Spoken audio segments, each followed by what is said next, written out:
I'm going to share a little bit about the history of Sista to Sista. Sista to Sista basically came together in 1996 when a circle of women really started discussing the reality that there was no real space for young women of color in particular. If you went to a community organization or a cultural organization, then youth organizing wasn't really a topic, wasn't something central, wasn't something to be discussed. If you went to a youth organization, then women's issues wasn't central, didn't even fit in the scope of their discussion.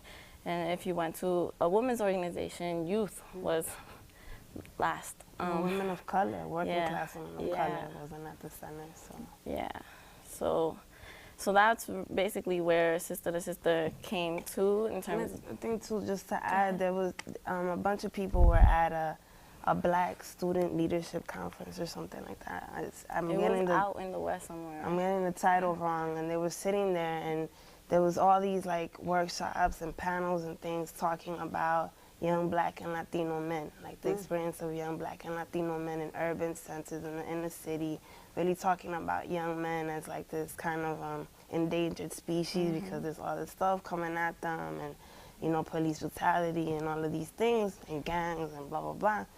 And they were kind of like, yo, but there's like a whole lot of young Black and Latina women like this nobody's talking about. Like, what about their experiences? What about the things that they go through? You know, from there coming back and being like, yo, there really isn't a space that's focused on us, you know, for us to be able to share our experiences and to kind of think of, you know, of like what we would like things to look like, what we would like, you know, how we would like things to be different and how we could do that, you know. And so that was kind of like it was partly a reaction, you know, to the lack of spaces, but also I think envisioned as a place where, you know, women could come together to collectively do things, you know. Young women of color could collectively do things. And when was that early period? It was 95, 96. 95, 96. And so what happened then? I mean, how was it formed?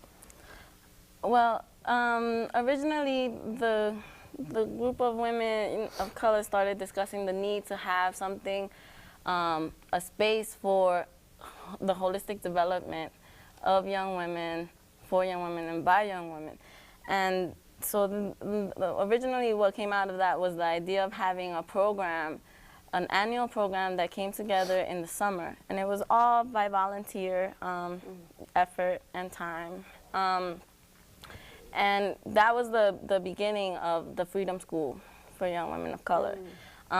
It originated as like a summer event that, you know, people pulled together out of any and all resources they could, you know, catching a couple extra books from the high schools where they were teaching, or bringing in some material, and just starting to start the discussion basing on the histories of radical women of color, getting that was one of the major topics, revolutionary women in history of color, right? And so looking at that, and then it just sort of developed. I'm not sure when it was that we started the discussion of not reproducing some of the power dynamics that currently exist, because there was a shift, in our own organization. I think too about that was like every summer it was done in like a different place, you know, because we would borrow space from people.